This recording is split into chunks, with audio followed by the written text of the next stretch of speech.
Good morning, everyone, and thank you for joining us. My name is Candace Moore, and I serve as the Chief Equity Officer here in the City of Chicago. We are so grateful to have you all gathered with us today as we raise the Juneteenth flag, which I learned was the first time we're raising the Juneteenth flag, as a lead up to the holiday this Saturday, June 19th. All right.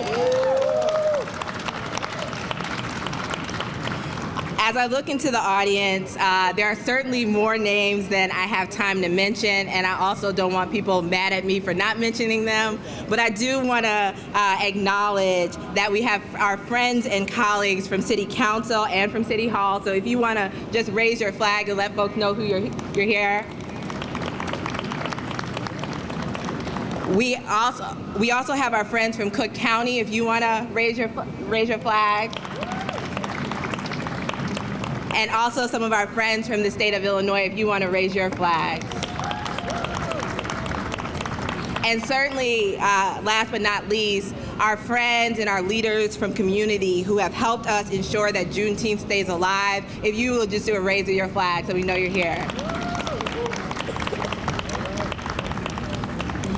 This Juneteenth ceremony has been a special collaboration with community and government to make sure the City of Chicago took stock of this moment. This has been especially important for me because of its alignment with our initiative, Together We Heal, led by the Office of Equity and Racial Justice. This initiative has created opportunities for community members and government stakeholders to work together to advance racial healing by reflecting on our past, both the trials and the triumphs, reclaiming our present, establishing a new principles of engagement and how we will get our work done, and reimagining our future, working together to bring a more inclusive community into our reality. I want to give a special thanks to our dynamic planning team. So we are pleased to be co-sponsoring this with the Black Caucus. And a special shout out to Alderman Haddon and her office.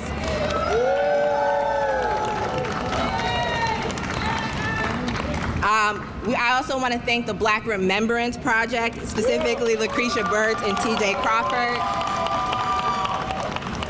And I also want to take the Juneteenth Illinois Committee, Commissioner Deere, for his leadership there. And countless other partners who are working all across the city to make sure this Juneteenth is memorable. I'm grateful for your leadership and for your partnership. So without further ado, I want to get things started and introduce someone who certainly needs no introduction at all, but it's someone who has been a fierce champion of equity and diversity. So please welcome our mayor of the City of Chicago, Mayor Laurie E. Lightfoot. Good morning, everyone. How are you feeling today on this beautiful, beautiful June day? And the fact that we are now fully open, the largest city in the country to do so, and that we are able to gather together is a remarkable accomplishment. And it's because of all of you and people who across this city have understood the necessity of sacrifice that has brought us from a mighty long way to this moment.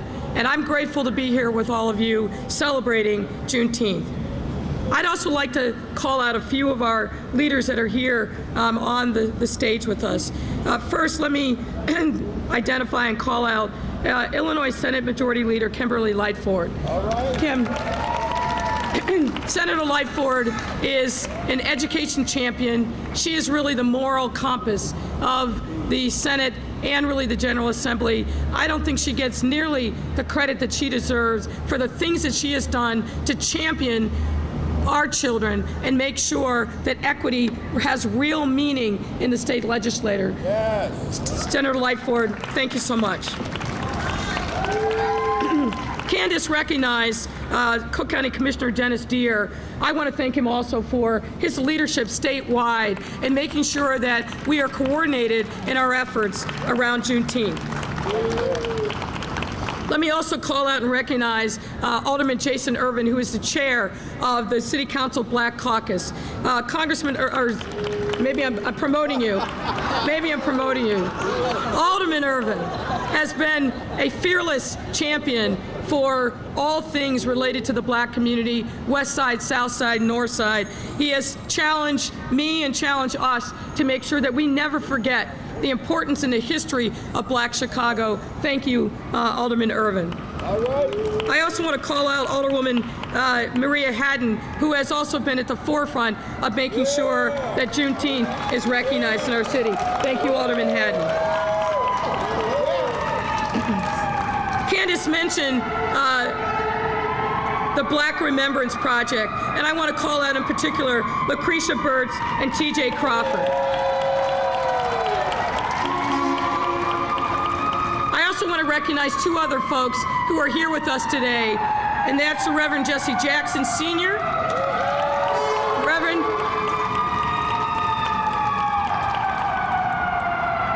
And also one of our great congressional leaders, Congressman Bobby Rush. Congressman.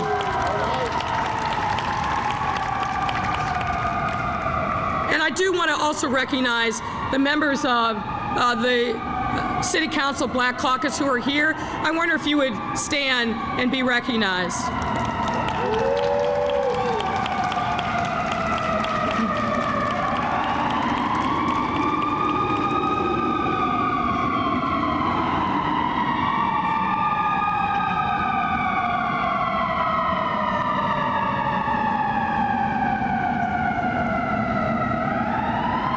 Candace recognized some of our members from the General Assembly who are here, but I also want to invite them to stand, some of whom are standing and wave. And thank you all for being here and for supporting this initiative.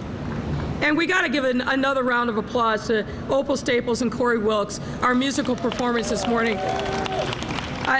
Opal, your voice is such a gift, and your singing really, I think, spoke to who we are and what our spirit needs in this moment. So thank you very much for gracing us with your presence.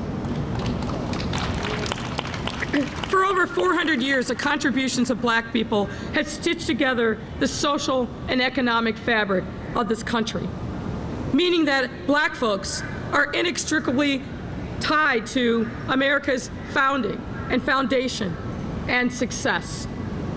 Days like Juneteenth remind the world that Black history is truly American history and provide us with an important opportunity to reflect on the continued work we must do to create a society where all Black folks have free, unrestricted access to the resources that we need to enjoy the full measure of citizenship. Juneteenth, also known as Emancipation Day, is a day that holds great historical significance. On June 19, 1865, a Declaration of Freedom was issued in Galveston, Texas, that freed the Black people who were enslaved 3 years after the Emancipation Proclamation in 1862. A year later, in 1866, formerly enslaved Black people in Texas would organize the first Juneteenth celebration, helping to not only ring in a new era of independence for Black people in the United States, but beginning of a long journey towards equity and inclusion, a journey that continues today. Slavery might have officially ended in 1865, but we are still grappling with the vestiges of that original sin here today. From historic neighborhood disinvestment to institutionalized racism that holds our people back from realizing their God-given potential just because of the color of their skin. These inequities continue to keep far too many Black folks away from opportunities and upward mobility. And we cannot simply stand idly by and continue to allow that to happen. We must rise up, as the song says. We must call out this institutionalized racism that plagues our neighborhoods and robs our children of their ability to reach their fullest potential. In order to address these inequities once and for all, it is absolutely critical. Now, this part is important. It is absolutely critical that we work together. and that we form a united front against racism, discrimination, and whatever forms that it may take. Now, black folks are not a monolith that we all can attest, and we may not agree on every issue. But if we work against each other and we destroy the progress that we could be making together, we are hurting another generation of young people. So united, we must stand. Now, accomplishing this goal obviously takes time, but what it also takes is diligence and focus and intentionality. It also requires us to work from the same version of history, the true version of history, so that we may use the past to guide us as we move forward into our future and destiny. To erase the history of Juneteenth is not only a great disservice to black folks, both here in Chicago and across the country, but a great disservice to our collective memory. I, like many others, didn't even know anything about Juneteenth until I was an adult. And that's because it has never been treated with the reverence that it should be. You look at our history books, the history books that are used to teach our children, and you may only see a passing reference, if at all. We must change that. Juneteenth deserves more than a passive mention in a textbook or headline. Here in Chicago, we are taking an important step forward to ensure Juneteenth receives its proper recognition. So, ladies and gentlemen, I am proud to announce that starting next year, the City of Chicago will officially recognize Juneteenth as a city holiday to fully honor its history and legacy.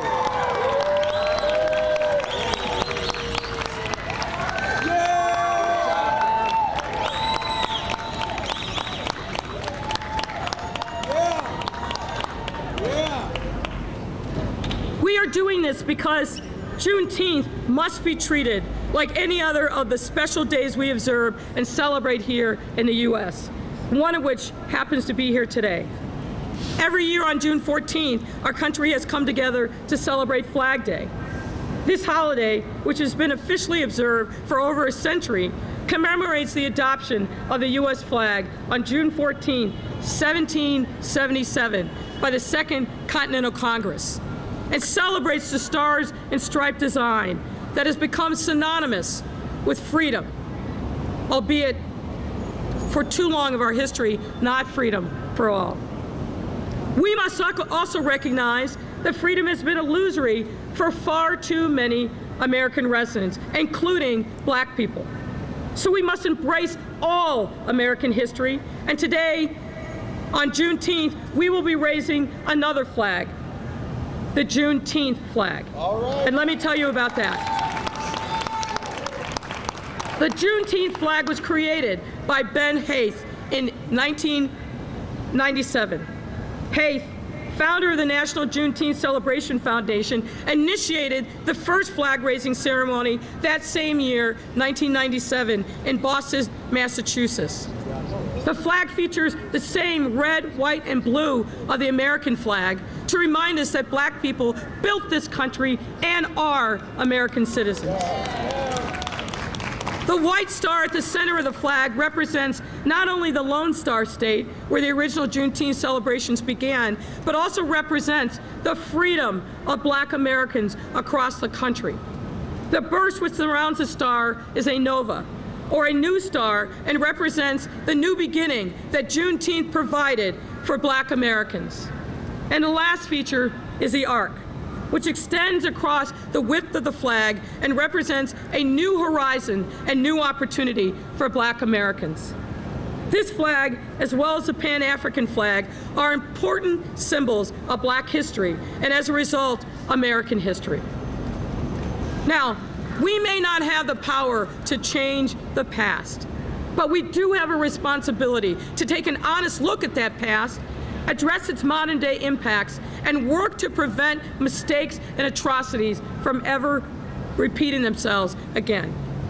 By doing this, as well as putting on celebrations like today's flag raisings and our overall Juneteenth celebrations, we will not only be able to pay homage to those who lost their lives or endured slavery here in the U.S., but we will also be able to carry the torch forward and keep their legacies alive. Ladies and gentlemen, our young people need to know our history. That's right. Too many of them growing up and not knowing, and not only about the struggle, but about the triumphs and the accomplishments of Black people in this country from day one.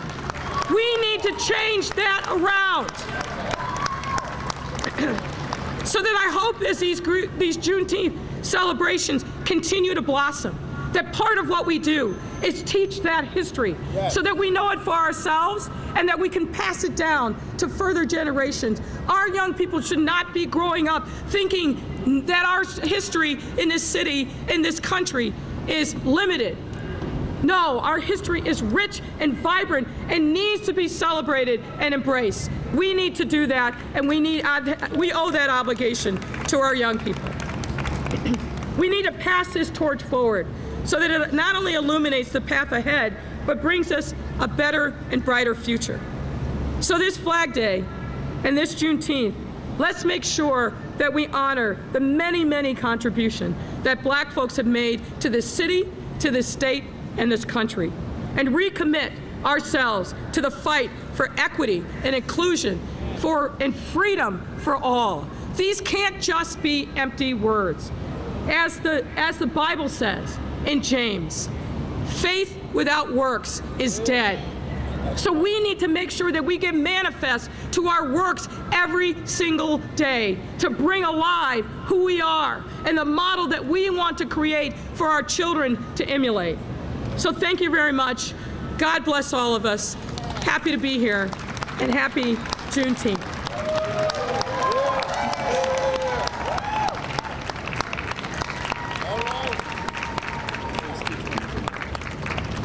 And next up, I'm pleased to welcome Commissioner Deere to the stage. Oh, no, I'm sorry. Alderman Irvin.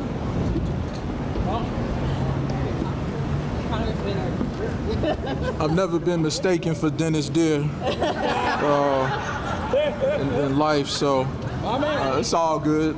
The West Side, it is. West Side is the best side. Don't y'all forget that.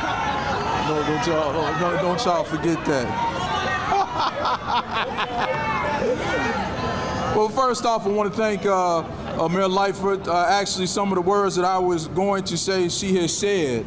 But I also want to thank our champion in our caucus for this today and has been on this issue since her beginning with us in the City Council. That's Alderwoman Maria Haddon. Let's give her a hand. Also, our colleagues in Springfield, Senator Lightford, and also my county commissioner, Dennis Deere, for leading the charge here at the county. And that's why I said the West Side was the best side, because all of them represent us on the West Side. So again, the great thing about this is that Juneteenth for us is a day of celebration, a day of remembrance, a day of triumph over the horrid debauchery of slavery. It's not just enough for us to have a barbecue, to have a parade, to just sit back and think about just the positive, but we have to continue to push, as Mayor Lightford has pushed here in the city of Chicago, to make Juneteenth a national recognized holiday. Because when we look back and we look at the blood, the sweat, the tears that our people have put in creating what we know is the United States of America, the U.S. of A. today would not be what it is now without the work of what our community and what our ancestors did to make the U.S. what it is today. And for that, we need recognition. Again, even in Chicago, we talk about segregation, the denial of fair rights, entertainment, sports. All of these things have been created and worked on for people of descendants of slaves. And again, our recognition, and it's time for that for us to be due. So with that, I'm going to just say thank you, and we want to recognize our ancestors, recognize the blood, sweat, and tears that they put in to making us who we are today. And again, I want to thank the mayor and to thank the members of our caucus for pushing to make this day possible and to make Juneteenth a reality for all Chicagoans. Thank you, and God bless you.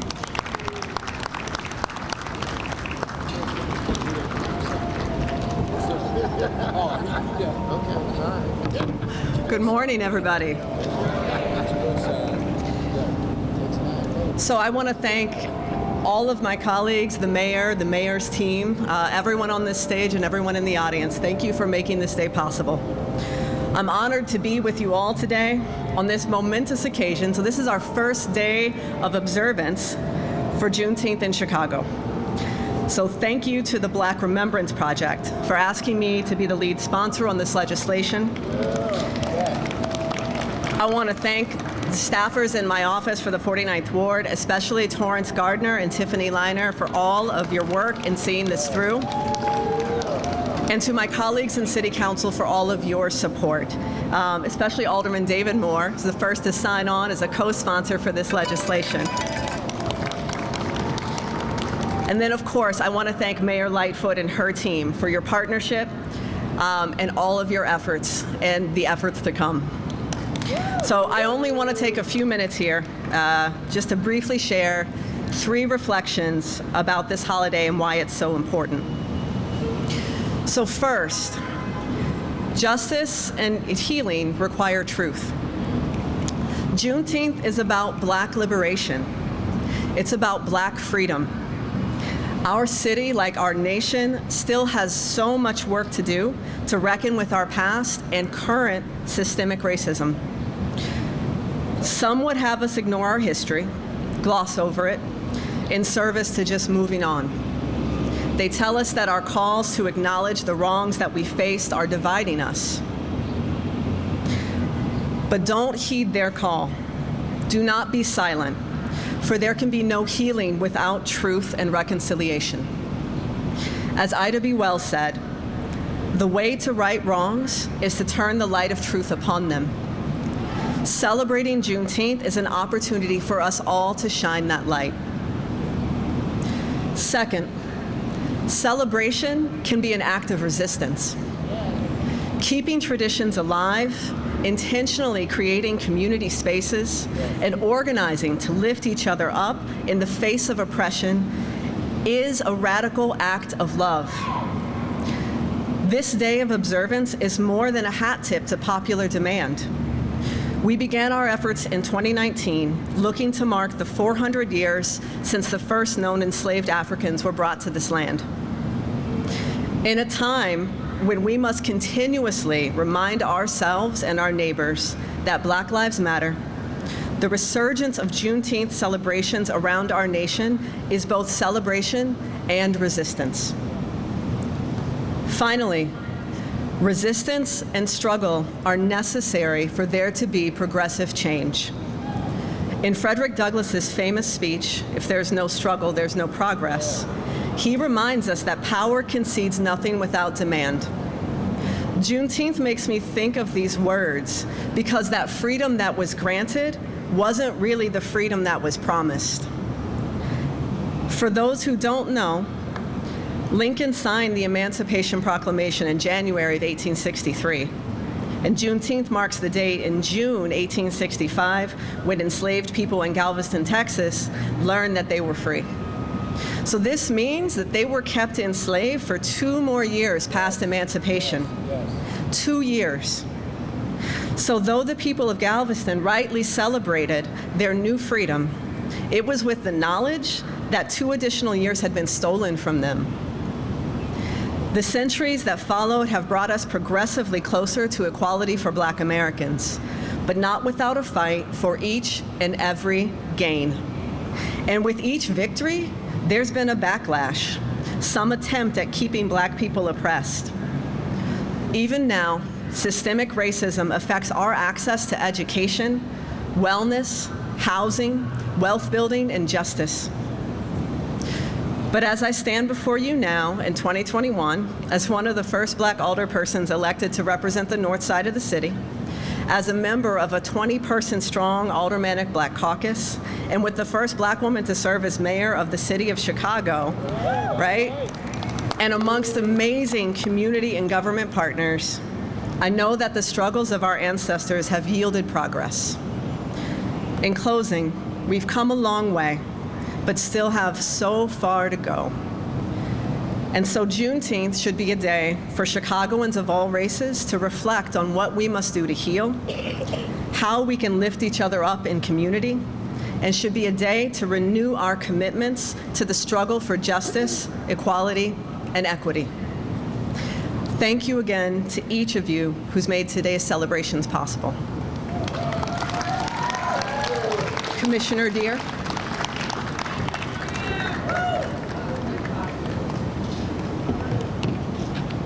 Thank you so much, Alderwoman Hatton, and thank you for your work on Juneteenth.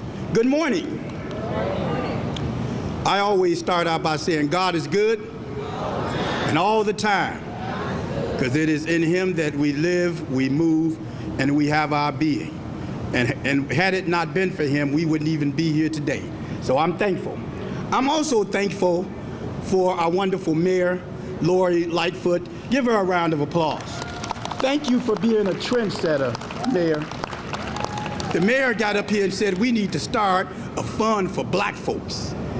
That's some out-of-the-box stuff there. Juneteenth is going to be a holiday in the city of Chicago. No, you can clap. As we say on the west side, that's what's up. Listen, this is an important holiday. It's an important segment. I'm thankful for so many individuals who are here, even on this day. Leader Lightford, who sponsored Juneteenth in the Senate, and that is passed.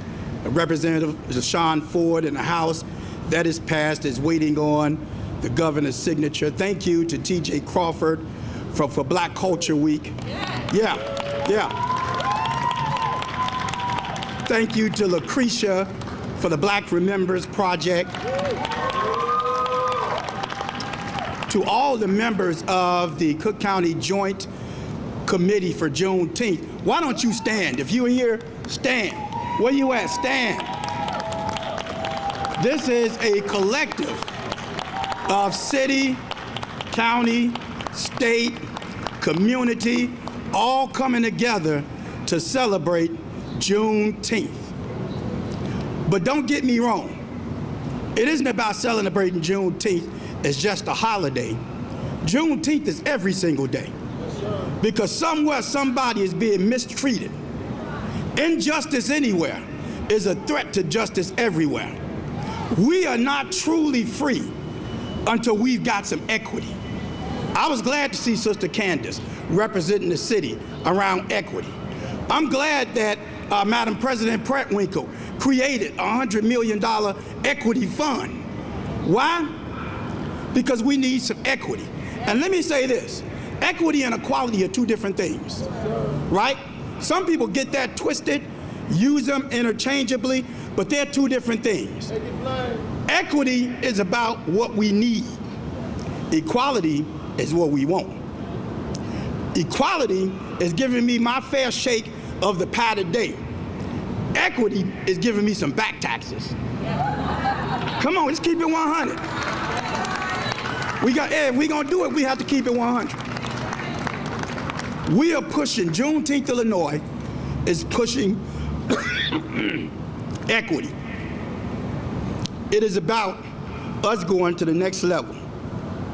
So not just June 19th, but every single day of this year. And next year, this time, we should be talking about the accomplishments of this year. Excuse me. So as I take my seat, it is important that we are free. And I'm glad to see Brother Jesse Jackson here. He is a brother of Omega Psi Phi Fraternity Incorporated. And we got a lot of Divine Nine in here. Divine Nine, make some noise. Divine Nine was a key component of Juneteenth. But let me end with this. Dr. King talked about freedom. He said, when we allow freedom to reign, when we allow freedom to reign from every tenement and every hamlet, every state and every city, we will be able to speed up that day when all of God's children, black men and white men, Jews and Gentiles, Protestants and Catholics, will be able to join hands and sing in the words of that old Negro spiritual. Free at last, come on with me. Free at last, thank God Almighty, we are free at last. We can't sing that till we get equity. God bless you.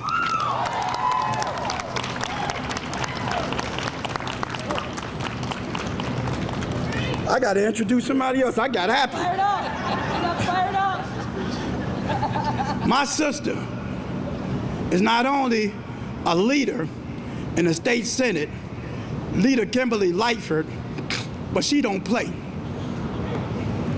I sit and watch her from afar. She don't play. If she believes something, she getting ready to tell you. It's no mistake that she's a sister of Delta Sigma Theta. It's no mistake. So, without further ado, my sister, Senator Kimberly Lightford, leader in the Senate.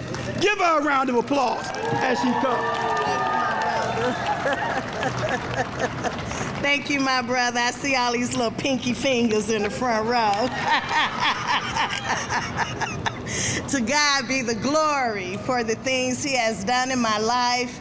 We stand on the shoulders of giants. Do you not stand on somebody's shoulders that brought you here? Jesse, Congressman, thank you. We stand on your shoulders. All of us do. And today, we celebrate taking a stand to keep Black history alive by making Juneteenth National Freedom Day a state holiday. Yes, it's a state holiday. So if the city and the council and the commissioners want to do a little bit more, then the state by all means. But nothing should be less than the state holiday. I would like to thank Mayor Laurie Lightfoot, the City Council Black Caucus, and definitely the Illinois Legislative Black Caucus for this fight in celebrating how far our country has come. Juneteenth is a day that all Black people should remember, all Black people. It was the day that the last slaves were freed after our colleague just said 2 whole years later. How that message didn't get down there, I don't know. But 2 years in additional enslavement.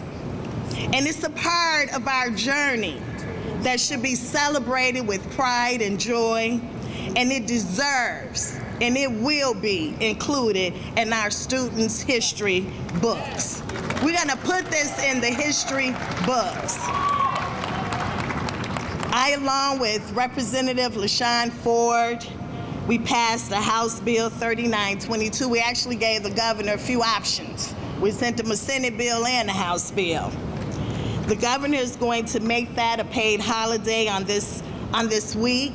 He's planning, yes. The governor is planning a special signing ceremony in Springfield. Now I can't ad-lib, but I don't want to right now, because I might go too far. The governor is planning a special ceremony, and I do appreciate his unwavering support. All right. We led this charge because Black history is American history. The emancipation of our ancestors should be honored, just like any other memorable moment in our nation's past. We must continue to ensure our story is told, and that starts with ensuring Juneteenth is declared a state holiday.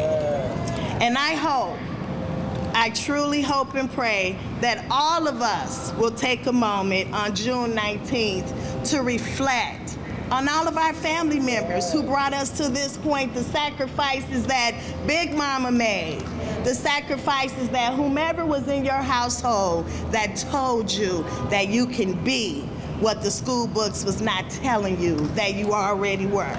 We want to make sure that we remember them on that day. And in the oldest national celebration of the freedom of all slaves in this country, let us also remind us how far our society has come, but how much work there is still yet to do. Thank you all.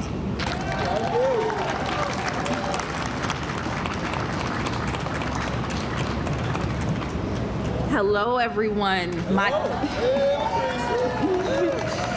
My name is Lucretia Burtz. I am both the co-chair of the Black Remembrance Project and also the Chicago Juneteenth Planning Coalition. Thank you all so much for being with us on this hot day in this burning sun. I'm so grateful for everybody's presence. I'm also so very grateful for all of the legislators who are making Juneteenth a holiday at the state, city, and county level. Like, can we get an applause for all of them? Thank you so much. Thank you so much, Mayor Lightfoot, for declaring that Juneteenth will be a holiday in the city of Chicago. I am so excited for this. This is what the Black Remembrance Project set out to do in 2019. And 2 years later, right, we are here and we celebrate this. And I actually, for the Black Remembrance Project members in the audience, please rise. I want to just pay homage to these sisters here. There are also other people who are not here to be today, who, when I called for us to make this a holiday in 2019, they took action. They were with me the whole entire ride through. We made a petition, we called legislators, you know, we mobilized our community. And I hope that Juneteenth is a day that, you know, Black members of the community, that we do that for not just legislation for a holiday, for other things in our community as well. So I look forward to the future of Juneteenth in that regard. But I just want to take a minute to just talk about our ancestors and what this day might have meant for them. When I think about Juneteenth, I think about how they might have felt in their body, right? When they heard that news, that thud that they felt in their chests, right? The excitement and the tension they felt in their limbs. I think about the way that they twisted their mouths to cry, to scream, to shout when they found out that they were free. And I am so honored that I can celebrate them and acknowledge their struggle and our triumphs today. That is what Juneteenth is all about. It is about taking the time to acknowledge what we have been through in this country. As a Black American descendant of slavery in this country, we continue to struggle, right? It is not easy. We may have been freed from slavery, but we still have so many other things that we have to get through. And many people on this stage have already talked about it. Equity, right? We need equity. We need lots of things. The holiday is just the beginning. You know, it's just a recognition. It's just a first step. There are many people, when we started off this campaign, who they challenged it. They said, you know, Black people already low-key celebrate Juneteenth. And the reason why myself as an adult and many legislators on this stage, they also talked about learning about Juneteenth as an adult is because we have kept this Juneteenth as a secret, right? Just like the history of this nation. We don't talk about the trauma that Black people have experienced. And so we're gonna use Juneteenth to talk about that, to address where Black people are today and our trauma and things that we experienced in the past, as well as our triumphs. So I just wanna highlight that, but I will also be remiss if I didn't talk about not only the enslaved on Juneteenth, but also the people who gave them the news, right? There were Union soldiers who went down there, Black soldiers from New York and Illinois who went down there to Texas to give them the news, right? Yes. And when I think about those of us, including the Black Remembrance Project, T.J. Crawford from the Black Culture Week, other Juneteenth organizers like Carol Johnson from the 1865 Fest, Cassiopeia from the Black Mall, David from the Pullman Porter Museum, we all answered the call, right? Because it's one thing to know that you are free, but those soldiers who went down to Galveston who had already been emancipated, they said they were willing to go down there and die to emancipate others for their freedom. And I believe that all of the Juneteenth organizers who I also have met, including the organizers from the Illinois Juneteenth Coalition, the Illinois Juneteenth Committee, we all are answering the call, right? To make sure that, for one, that all of our descendants know about our history in this country and that it's not a secret anymore. You know, Juneteenth was already a holiday. We're just solidifying it.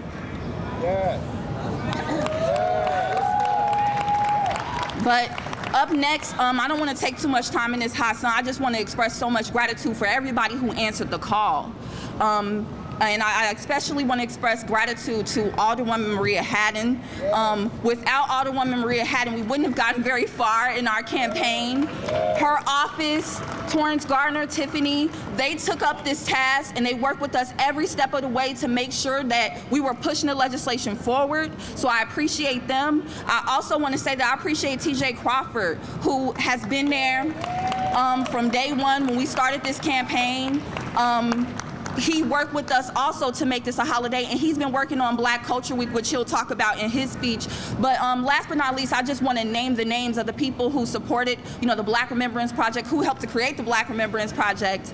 Lynette Sims, Linda Jennings, Toya Graham, Raquel McGee, Malik Sims, who's not here. I appreciate you all so very much for all of your labor and your efforts. I appreciate all the Juneteenth organizers organizing events throughout the city. Thank you so much. Up next, I'll welcome TJ.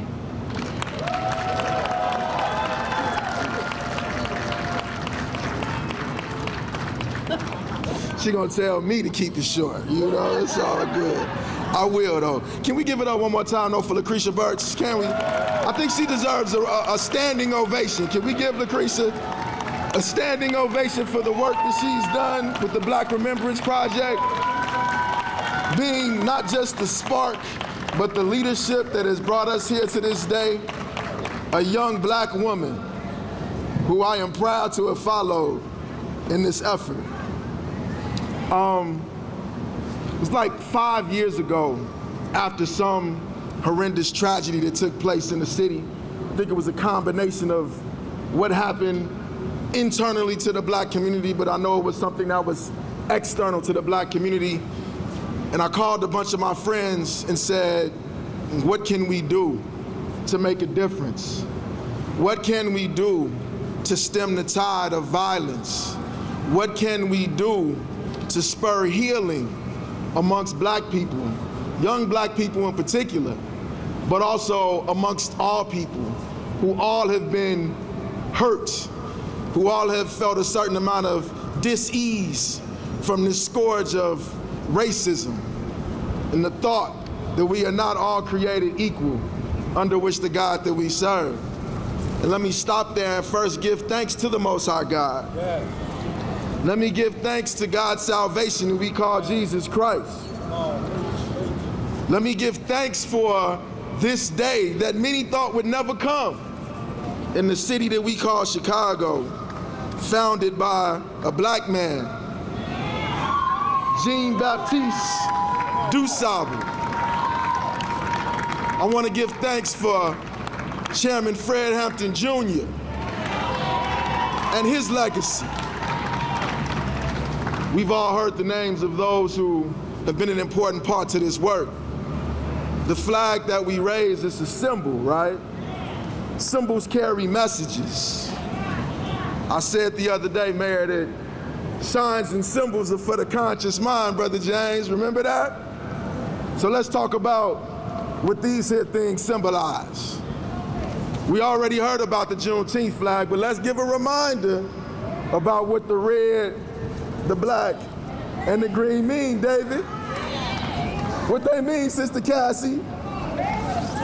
Red is for the blood. So when I say red is for the blood, let's say it again. Let's do a call and response. So I'm gonna say red is for the blood, you say red is for the blood. Y'all ready? Red is for the blood. Red is for the blood. Black is for the people. Black is for the people. Green is for the land. Green is for the land. Red is for the blood. Red is for the blood. Black is for the people. Black is for the people. Green is for the land. Green is for the land. It's the land that we were stolen from. It's the land that we will produce from. This land means, this green means the fruit that will sustain us from this point forward. Let's go back to the red. I just want y'all to understand. This red symbolizes the blood that has been shed by Black people in particular on the way to this land and on this land. So Juneteenth was recognized as our freedom, right? It speaks to our healing. Some might say it speaks to our repair. Some might say that it speaks to our reparations, right? But our healing, this blood means that the debt has already been paid. There is no need for us to be ashamed, to be quiet, to slow down, to be afraid. The debt has already been paid. We heard from the commissioner earlier, and he spoke about Dr. King. Dr. King didn't just say, we free at last. Dr. King said, we coming to do what? Cash a check. A debt is owed. What do we understand about the contributions of black people to this country, to the world? I can go on and on. I'm just gonna keep it brief since I'm supposed to. I know I'm a little over. So I'm gonna give you 60 more seconds and then I'm done.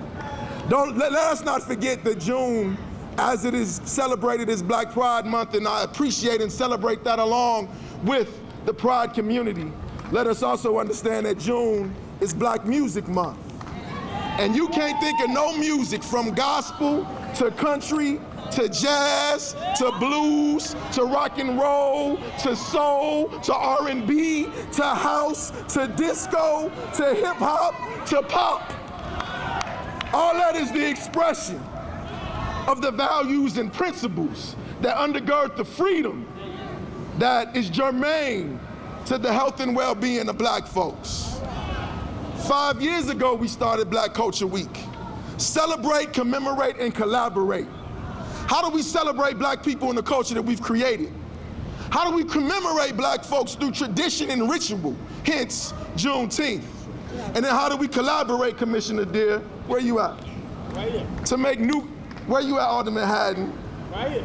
All right, let's go. Mayor Lightford, Alderman Irvin, and all of the elected officials. How do we collaborate to make new contributions to the culture, to the black community? That's why we're here. We are thankful to you, Mayor.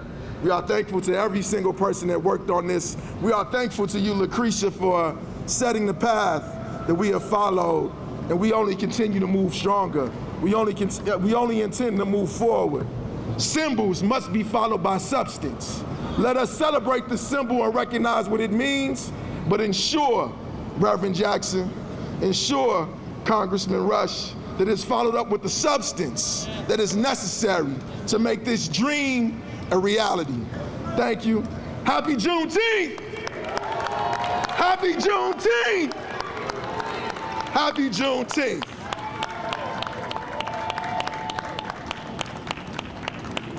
Awesome, thank you. Thank you, TJ. Thank you, everyone. Let's give everybody another round of applause. So as our team is going over to carry the flag, we're gonna have Corey Wiltz bless us with the instrumental of the Black National Anthem. So please rise as we watch the flag and Corey Wiltz performs.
Well done. Great job. Great Well job. done.